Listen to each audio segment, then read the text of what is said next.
Hey, coaches, welcome to Championship Culture. Got a special guest, a guy I've been trying to get on here for a long time, and he won Coach of the Year this year, so he finally agreed to come on. Barrett Sloan is the head football coach at Lakewood High School. He is an excellent football coach and also an excellent guy. But I voted for Barrett for Coach of the Year because he did one of the best raising a team from the dead that I've ever seen. He lost his starting. He has a stud quarterback.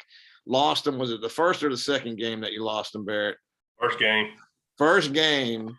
And it was one of those dumb ones where he was a tough kid and he came in and hit somebody and just a fluke deal towards ACL. So his team, obviously, my team couldn't have survived what you did. So they're down for the count. They go down for the 8 count, and somehow Barrett and his assistant coaches and his seniors, they rise them from the dead. End up they got lucky and hopped it. No, they did. They whipped our tails. They came on strong, had a fantastic finish, played for the championship, for the conference championship, and really was inches away from winning the dang thing, and all after being counted out dead. Probably third, fourth game of the year. They had been written off, but Barrett never gave up on them. And I want to hear at the end here, tell us what you did. How did you keep that alive? How did you keep hope alive and bring them back to life? But Barrett, super excited to have you on here, man. And can you start out? Give us your 1-minute elevator introduction. Yeah, man. Thanks, Joe. I appreciate that. My name's Barrett Sloan. Like Coach South said, I'm the head football coach at Lakewood High School. This was my 4th year there. My father helps me coach. That's a big deal to me. He's Tommy Sloan. He coached for countless years at Midway, and then he's helped me at Lakewood ever since. My mom's June Sloan, and I have a wife named Allison. She's the backbone to what I do, and I got a dog at home named Bo, and I tell you that there's a reason I tell you that at the end, but that's what I got, man. Well, and talk about your dad a little bit. Tommy Sloan is a legendary North Carolina coach. So Barrett's one of those lucky guys that he grew up coaching football from the time he was 3. So can you talk about your dad a little bit? Won a state championship, legendary coach in North Carolina. Yeah, that's one I'm very proud about my dad. I'm very proud of him, very proud to be his son. You can say whatever you want about me, just don't talk about dad. That's what I tell people. No, but in all honesty, dad, what people I admire the most about dad is he's not a big X's and O's guy. He's not a big, we're going to run this or we're going to run that, but he's a guy that's very meticulous, very we're going to do the right things. We're going to do the little things no matter what we do. And picking up from him, doing that, I've really learned a lot doing that. And it's crazy in my area where I can't even go to the grocery store and without somebody saying, "Hey, how's your daddy?" or "Hey," and it makes me feel good that he made that impact on people's life. And I believe that's what led me to doing what I'm doing. Well, I've got 2 quick good stories for you. One is, I never got to coach against your dad. When I played Midway, there was someone else there. Your dad was there, came back, and then retired for good. But so when people talk about Coach Sloan, I'm always thinking about you, but they're always talking about him. So I always, when they're like, "Oh yeah, I know Coach Sloan," and then I'll realize they're talking about your dad after we start having a conversation. But probably one you'll be more proud of is the first year we played you guys. The first we came in, I came to Hopton, you came to Lakewood same time. And my D coordinator was Steve Mallard, who's also a legend in North Carolina. And he was looking at, we're getting ready to play, and he's looking at tape, and he's saying, "That old line's getting better and better." That's Tommy Sloan over there coaching them. They're getting better and better. So he knew by the time we hit you guys, they were going to be tough. And of course you were. I think you ended up murdering us that year. So obviously very well respected. Your dad and you now. Coach of the Year, very well respected. All right. So number 2, how do you define culture in your program? All right, so we define culture as a group of young men working together to achieve a common goal.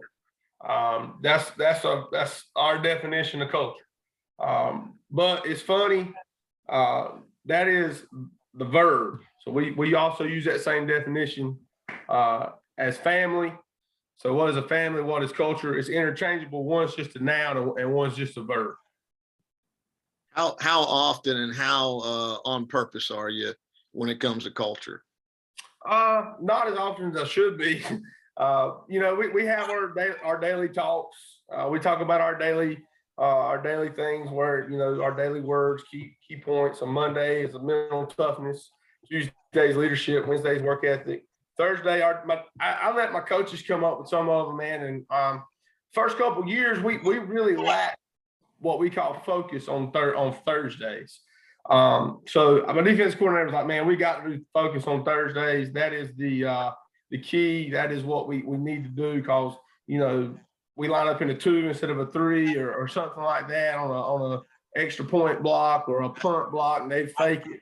And it really come back to bite us in the end, because we really didn't do a lot of the culture stuff my first year. And we ended up losing the first round of playoff game because we couldn't line up right against their punt team. And it was because on Thursday at practice, our kids at the time, they thought they were good enough to just show up and play. And we found out that, we won't, because of the little things like that. So we use focus. And then family is what we talk about on Friday. We talk about that at the meal. We talk about that when we pray, walk through. Like I said, we use the same definition as family as we do culture. But one's just a noun and one's just a verb. Good deal. I probably jumped the gun on you. So, question number 3 was, what are the 3 best things you do to build culture in your program? And I probably pushed you there too quick. So can you, was that one of them, was your words for each day? That's one of them. Like I said, I got 3. I'll go ahead and talk about that one. We do have those words, that we talk about every day, and we ask kids what this means to them and apply that to them, and kind of like what you do. But one thing that we did this year that I really like, and I wish I could get more of, is we had a couple of guys come out and speak to our kids about that topic. Coach James Lewis, I got the utmost respect for Coach. He come and talked to our kids about mental toughness. And he come and told the story about Ronnie Mills one day, and he was so fired up telling that story. And our kids were just in awe and just loving to see those guys pour into them. I love getting teachers in the building. We got some teachers that have worked from, they started as a custodian and now they have master's degrees, and I've asked them all to come and just talk about work ethic and talk, I try to get somebody as often as I can. That way I'm including the staff and the school. I'm including, I don't want this football team to be, it's Lakewood High School's football team. So I want our community to be a part of the culture. The next thing, the biggest thing we do is something I took away from you guys actually on here. We did like a summer points challenge. We took 8 kids, we made teams, and we did points, and we give them points for grades, points for everything. They competed all summer long. And what happened was, at the end of the year, I took those 8 guys and I took them and I named them I named the ones that won captains. And I went on Amazon and I bought the little C packages that you see in the NFL, and I sewed the ones on the guys that were captains. So we had 4 teams of 2. Trey and Colin were our winners. Their team was the winners. So they were able to be captains at home and away. Those were our captains for the home games and the away games. And we had 2 more captains. So our second place team was Ramon and I can't remember off the top of my head, but I gave them the option. Did they want to split, or did they want to be captains at home, captains away? They chose home. And then the other one was, I think it was Cooper and David, and they were captains away. And the last place guys weren't captains at all. So that's kind of how we did that. I thought it worked out pretty good. And the last thing that we do to build culture, and I know this is kind of, cliche or whatever, but I just challenge my coaches to get to know our kids, and challenge our kids. We do different things. The first one that I wrote down is I like to go out there while my varsity quarterback's taking snaps, pre-practice or whatever I want him working on that day. I take those JV quarterbacks and we go and play what we call horse. It's just like basketball horse. You pick a receiver, I pick a receiver, you name a route, we throw the route, you make it, we play horse. And just challenge the kids, get to know them like that. I challenge them in the weight room with each other. They'll say, Coach Sloan, we're doing this today, X, Y, Z. And, I'll challenge, say, hey, I can do X better than you can or whatever it is. No, you can't, Coach Sloan. So I like to challenge them and get to know them. We also give them nicknames and just get to know them. I got a funny story real quick I got on this one. We got a kid on the team. He's a sophomore. He was on the extra point team. He got better as the year went along. He's a good old country boy, and we love him to death. His name, we call him Carburetor. And I was out there painting the field one day. It was Thursday afternoon, and the paint machine wouldn't work. He come out there and he got that real long, dragged out voice. Coach Sloan, I believe your carburetor's messed up. I said, Derek, you think so? He said, yeah. I said, well, can you get it fixed? And he said, give me 20 minutes. I'll have it running like she's new. In 20 minutes, he had it running. I was out there painting lines till about 8:30, 9 o'clock at night. And he was out there with me talking about, yes, sir, it's purring like a kitten now. So we call him Carburetor. And, most valuable player on the team, isn't he? Absolutely. We love him. And two more little things we do. And this was Dad's thing. This was Dad brought this, and I absolutely love it.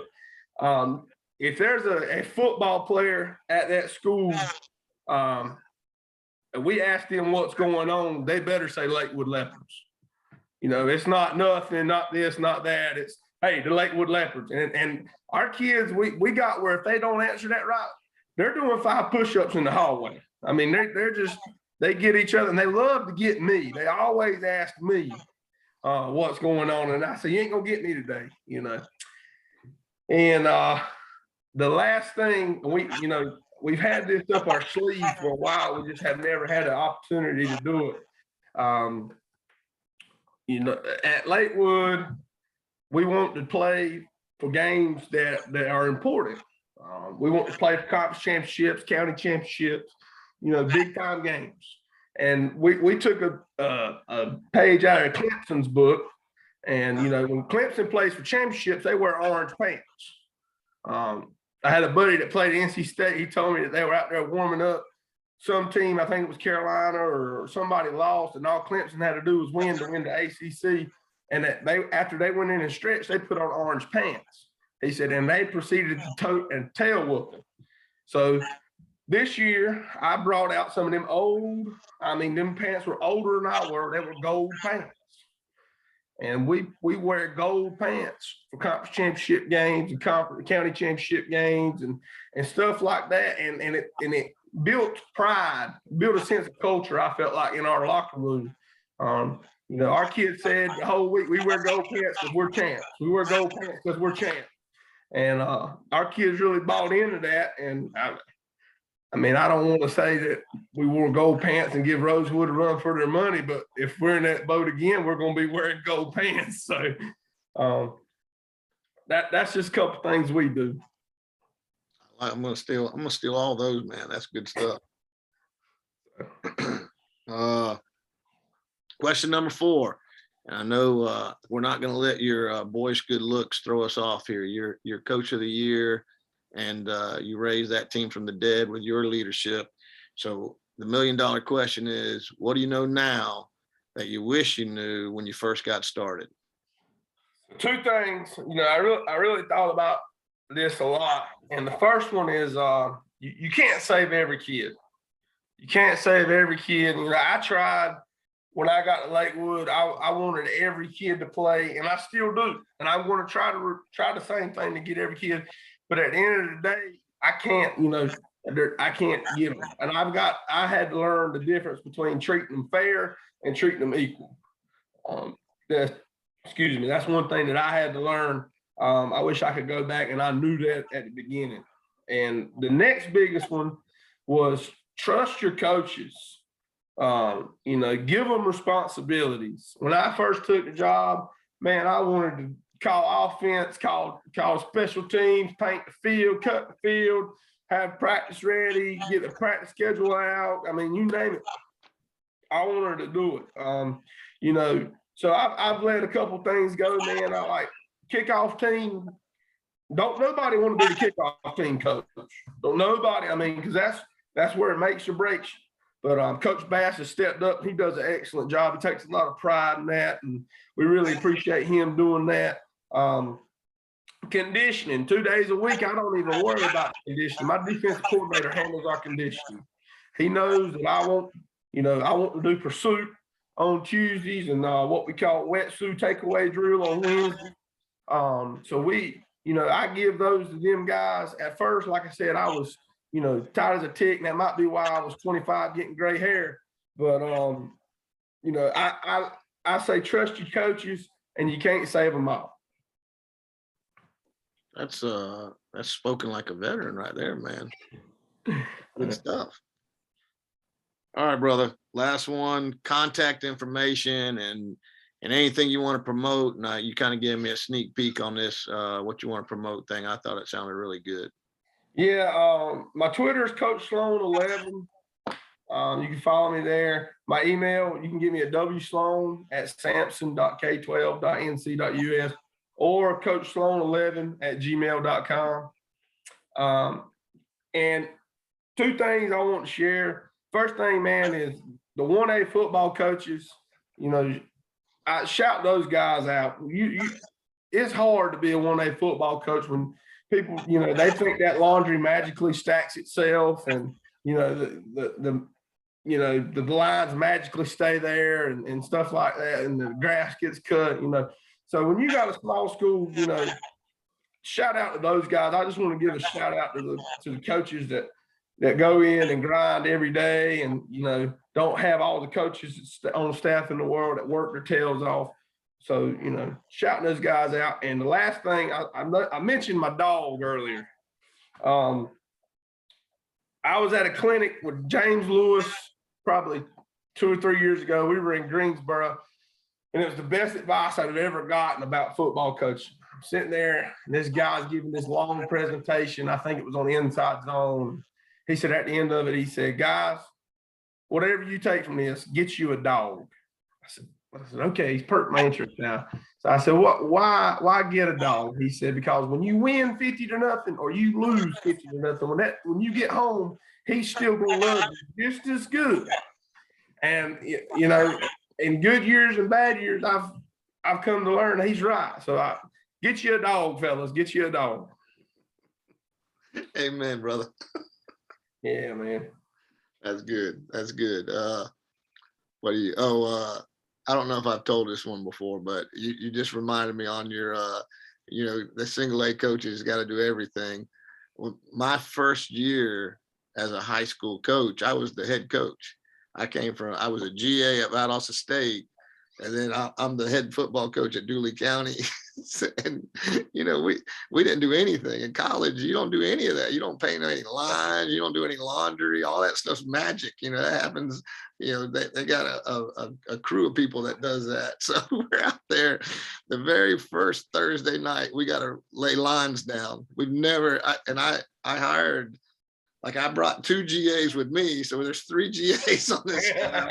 And then I got 2 young guys. They're out of college. They've never done it. We're all these rookie guys out there, and we're trying to lay down a high school football field the night before the game. And we're out there, all the stuff. So we get done, and it looks like a damn maze. It's not even close. So and of course it took us, 4 or 5 hours to do it because we had no idea what we were doing. And we get done, and I look at it, I know it's screwed up, and I said, heck, no one will even be able to tell. And about those words just came out of my mouth, and here comes an old guy who's been on the chain crew for like 30 years. He's walking across the field, and we're looking at him. He gets up to us. He says, "You boys effed this one up, didn't you?" So he knew immediately that we had screwed up. It was the best. We didn't have our dad teach us when we were in middle school how to line a dang football field. So we were in a dang mess. So the superintendent, it was a one high school county. So the superintendent, after that game, he made the maintenance crew come out and paint the field for us. It was so bad he couldn't take it. So that was my experience. First game ever in high school. And I was also first time I was a social studies teacher, so I was learning that one on the go too. All right, brother. You did fantastic. You got any last comments? Just you asked me about how we did what we did there at the end. Yeah, I'm glad you remember. I was shout out to my assistant coaches and my seniors. They really took it on. I was stressed out. We had a lot of injuries throughout the year, not just Colin. Colin's an excellent football player, but we also had some good kids go down. And when we get those kids back in the lineup, it made a difference. But they just believe, man. These kids were the freshmen when my staff came into Lakewood, and they really believed in what we preached and put their nose to the grindstone every day, and I appreciate them for that. So it wasn't no magic formula. We just kept going and kept believing in what we were doing, and good things happened to us. When was the game? What was the game that you won that kind of, or when was the turning point where you said, all right, we're going to be okay? What was that point? When we played West Columbus, they were a really good football team, I felt like, but we turned the ball over 4 or 5 times in crucial situations where we didn't need to. And we kind of felt like, we're going to be okay if we can figure it out. And then the next week was Wake Christian. Same thing. We were inches away. We were getting there. The motion was what screwed us up. But we got some kids back healthy. And then when we played North Duplin. That was when we kind of, it just clicked for us. Kids started doing things they were supposed to do all year long. We got kids healthy for the first time all year long. Zamir played quarterback this year, and I can't tell you enough about how he did. He didn't take a quarterback rep all summer because we were going to play him at receiver, and we had 2 freshman kids that were going to back Colin up, and that just didn't seem to work out. And he came in and did an excellent job, but I knew it was going to take him some games under his belt before we were going to be able to succeed. But he really came on strong, and right there at the end. And once we figured out, what to do with him and everything, we kind of got better. And we were so young on defense, Joe. I mean, we started 4 freshmen and 2 sophomores. So that once they, got out of that baby phase, they started playing some ball. We just got better, man. Well, of course, the what people watching don't realize is that means you started clicking literally the week before you played me. You freight trained me. It wasn't no freight train. It was, it was, a couple good things that happened to us there. The ball bounced our way a couple of times, and it didn't bounce yours. That was all that game was. Now when we played you in the playoffs, that was a railroad. Well, I hate to, I tend to be overly optimistic. And I try to, I sell the kids on being, positive about it, but I could tell when we were watching you guys against North Duplin, I knew, I was like, these guys, they're starting to click. And then you rolled in there at our place and you freight trained us. So that was, so I was seeing it right. I just didn't want to admit it because I had that feeling. I was like, they're starting to click. They're starting to look good. And then you really, I really thought, well, heck, the next 2 weeks. So you had a week off after us, and then you played for the conference. Right. So, I mean, that span of those 4 weeks there, you guys were just getting better every single day, and that's so it showed. So heck of a job, man. Like I said, I voted for you. I thought it was one of the best leadership jobs I've ever seen because I really did think you were down and out. I know you took the 8 count there. I didn't realize that you guys. It's tough when you're going through that losing streak to take the positives out of an L. And I thought your kids, I thought they were on the ropes taking the 8 count. It's good that now when it was happening, were you taking the positives out of it? When you were taking them L's, were you still feeling like, oh, we're this close? Well, it depended on who we were playing. Playing Pender, no, they were, You told me they were good. They were really good. Yeah. The West Columbus, they're still in the playoffs, aren't they? Yeah, they are. And I would be surprised if they, I think they're going to make a good little run. They got 2 defensive linemen. That's the real deal. But like I said, the West Columbus game, everybody, we didn't have Trey. We didn't have David. We found out at the day of the West Columbus game, my guard called me. He said, Coach, I took a PCR test because I had a runny nose. They told me to stay home to Monday. So we had to put our tackle at guard, stuff like that happened all year long. Our kids, that was the game that I felt like, all right, we're going to be all right. And then the next game was Wake Christian, and the ball didn't bounce our way there either. But I felt like after that West Columbus game, I said, okay, we got a little something. So, well, that was straight leadership, and I couldn't have been more proud of you, and I thought you deserved being Coach of the Year just because, it's easy to do that stuff from the stands, but when you're in the thick of it, and you got kids calling up the day of the game saying they had to take a test. I mean, we had one of those too. So, but fantastic job, man, and you've done a great job at Lakewood, and unfortunately for me, you got them all coming back next year, including you got your quarterback who was hurt this year coming back. So you're going to be tough as nails next year too. And I don't like that part of it, but well, I like you. You're not going to be no rollover either now. You'll be pretty good again too now. So. I think we're going to be okay, but you guys are going to be tough. All right, brother. Well, you did a fantastic job. This will be on this Saturday. So it'll be out on the podcast and on YouTube, and great job, man. Congratulations on Coach of the Year. You definitely deserved it, and great leadership there, and great job leading that program. And I hope you win every game but one next year. Hey, that's right. I hope you go 15. What is it? 15-2. 15. All right, bro. Great job, man. Thank you. Yeah, man.